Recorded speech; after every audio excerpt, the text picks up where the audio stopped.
ce soir sur M-Cycle.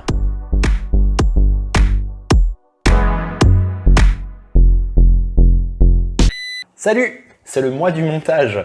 En juin, chez Silesmi, c'est le mois du montage. Je voulais juste préciser quelques informations.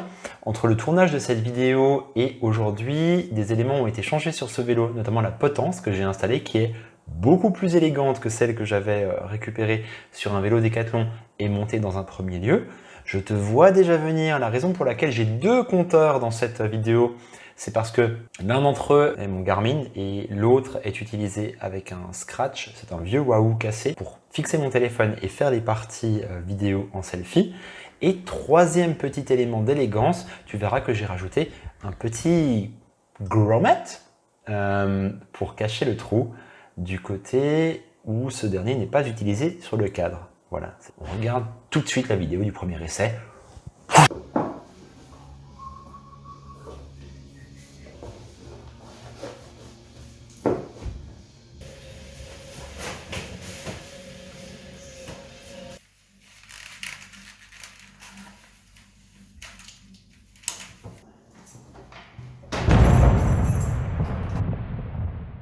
Allez, c'est une journée printanière ici et mis à part hier où j'ai fait peut-être 100 mètres sur ce vélo, ce sont littéralement les premiers tours de roue que je fais avec ce Cannondale DI2 et je vais vous emmener avec moi. Les vitesses passent apparemment super bien et je vais aller faire un tour que je connais bien histoire de comparer les sensations au guidon de ce vélo avec celle que je connais d'habitude avec mes autres vélos. Voilà. Je vous remercie pour votre compréhension par rapport au son et aux secousses et on se retrouve tout à l'heure. Ce qui ressort de manière très étonnante pour un cadre en alu comme ça, c'est le confort.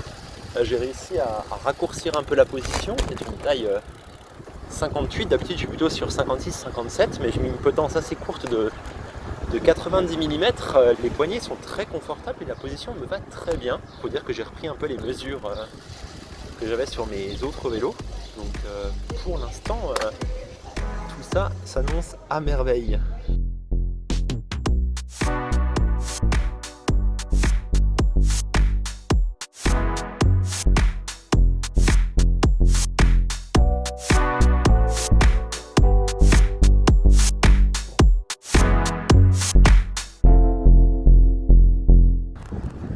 Premières impressions après 6 km et demi. Je suis vraiment étonné par le confort, mis à part sur les gros chocs où ça tape beaucoup. Le vélo est confortable. J'ai pour l'instant une paire de Continental GP 5000 en 28 mm. Pas de souplesse avec des chambres à air. Impressionnant. Le vélo avance bien, il est rigide. Très confortable au niveau du guidon, du guidou. Et la géométrie est étonnante pour un vélo de cet âge là. Il est relativement vif, ça réagit bien, c'est un bon mélange entre maniabilité et stabilité, hyper chouette. Donc voilà, je vais faire un peu de plat. Et du coup, me rendre jusqu'à Vevey, faire une petite pause et ensuite quelques montées tranquilles pour continuer à évaluer tout ça. J'ai pris aujourd'hui avec moi un petit outil, forcément. On va la refaire, hein, je suis pas sûr. J'ai pris un petit outil.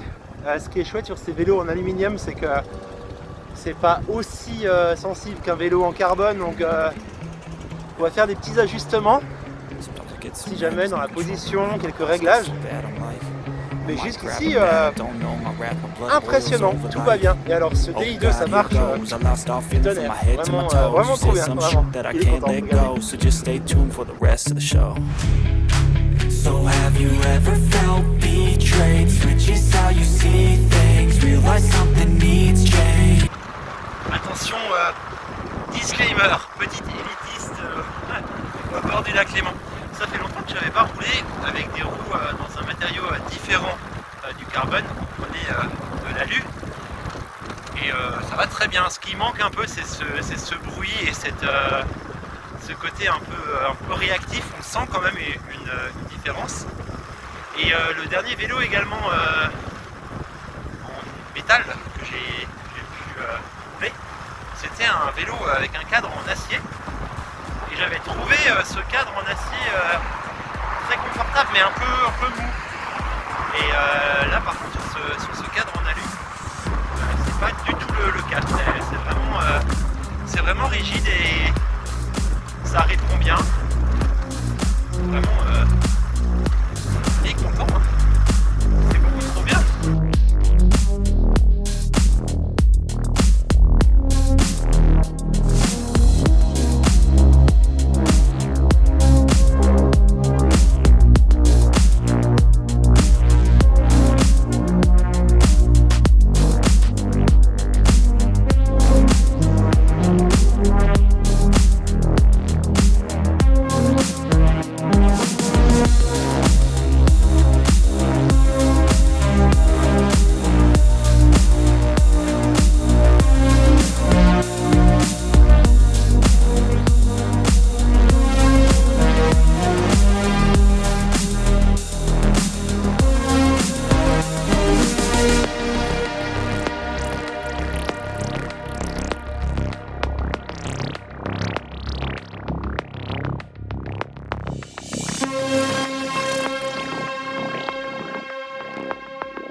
Allez, on continue sur ce rythme de petites nouilles au soleil au bord du lac à Vevey. Deux petites choses, je me suis arrêté tout à l'heure donc pour ce café et ce snack et j'ai fait ce test où on secoue son guidon jusqu'à satisfaction en serrant le frein avant et pas de jeu dans la direction, ça tombe bien. C'est la première fois que je mettais un petite entretoise parce que c'est un jeu de direction de 1 pouce et j'ai mis une potence qui passe sur 1 pouce 1/8. Pas de jeu, c'est super. Et ce cintre de 40 cm de large est un excellent choix. Il a des drops qui ne sont pas profonds, qui sont un peu écartés vers l'extérieur. En fait, je crois que c'est un cintre de gravel. Vraiment super, ça permet de se tenir dans le bas du guidon sans être trop tendu.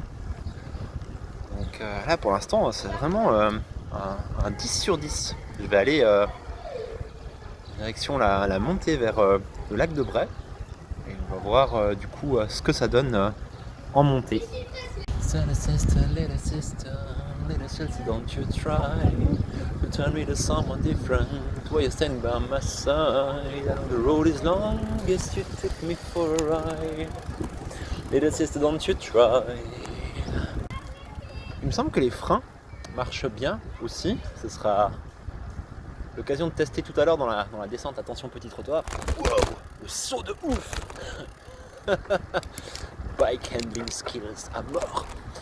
Donc oui, on verra, mais bon, là c'est des patins classiques sur des jantes en alu, ça devrait le faire, mais jusqu'ici, ouais, le toucher des freins est assez agréable. Forcément, si vous changez pour des jantes en carbone, pensez à mettre des patins exprès pour les jantes en carbone.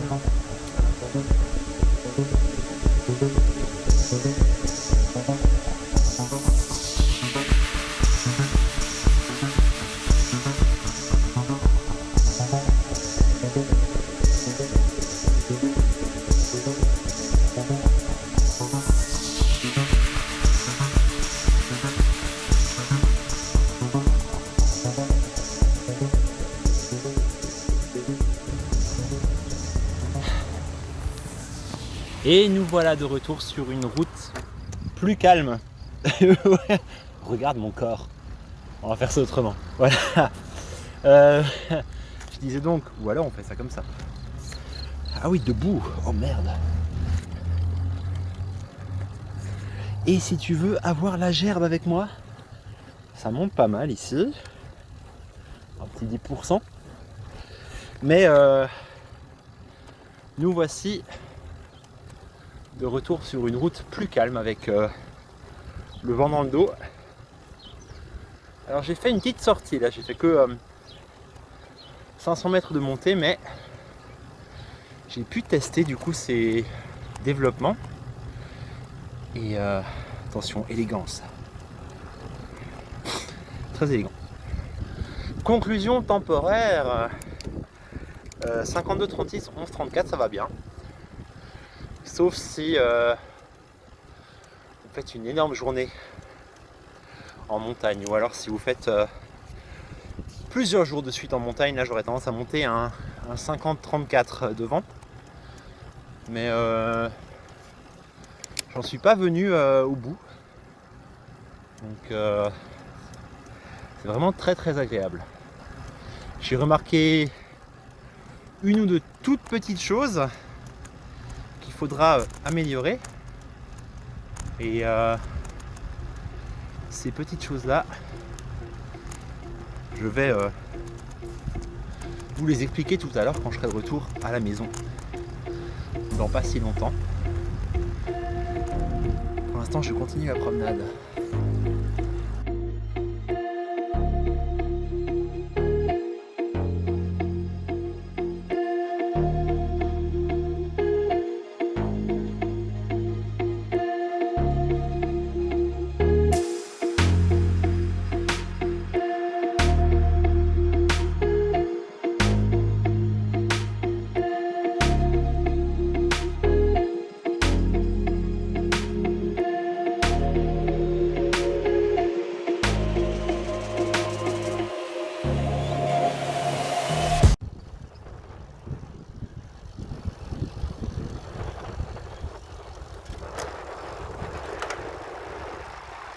Ah oui.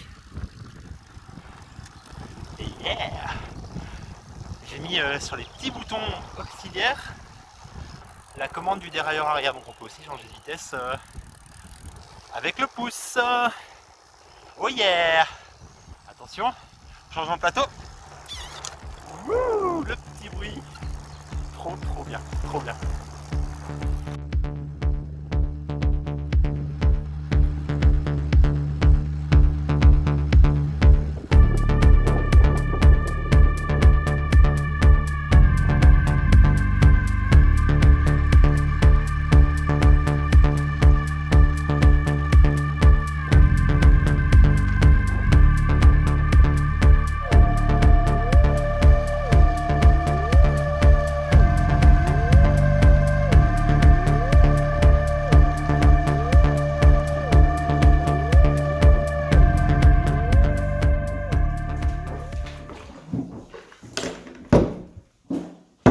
Conclusion à chaud, mais alors vraiment à chaud. Je viens d'arriver, c'est génial.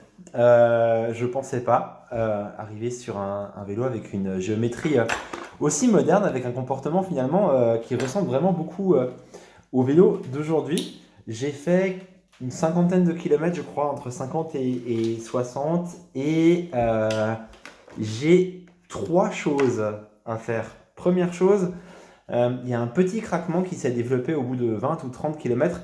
Ce craquement, je l'ai identifié. D'abord, je pensais que ça venait du bottom bracket, mais non, ça ne vient pas du boîtier de pédalier avec chance. Ça vient en fait de la selle ou de la tige de selle. Hier, j'étais un peu pressé, j'ai monté cette selle sur la tige de selle d'origine, et je pense qu'en démontant tout ça et en graissant tout ça, le craquement sera parti. J'ai remarqué que ça venait de là-bas parce que il se produisait en fait tout simplement pas quand j'étais debout et que je pédalais debout. Deuxième chose à régler, il y a un petit frottement au niveau du pneu contre le cadre. Ce petit frottement, je te le montre là, il y a plus de place du côté droit entre la base et le pneu que du côté gauche. On va mettre un petit coup de clé à rayon, un tour de chaque côté dans un sens et dans l'autre de l'autre côté, histoire de décaler un petit peu la roue vers la droite, et ça devrait régler le problème. Troisième chose à faire, lui commander des roues plus modernes et plus récentes et plus légères. Et ce sera définitivement un super vélo de récup, de balade, etc. Donc c'est vraiment un projet qui se termine avec une note très positive et vraiment sur un succès, j'ai envie de dire. Donc voilà, à la prochaine pour la suite. Et merci pour ta fidélité. À bientôt. Il y a un truc que j'ai oublié. Je veux du DI2, surtout mes vélos. C'est génial comme ça passe les vitesses comme rien. Tout est parfaitement engagé, pas un seul bruit. Je vais faire un changement. J'avais limité le passage multiple de vitesse à 3 d'un coup, afin que ça ressemble à un dérailleur mécanique où on peut monter 3 vitesses d'un coup, clac, clac, clac. Et en fait, je vais le mettre sur illimité. Voilà, c'est tout. Allez, à bientôt cette fois-ci.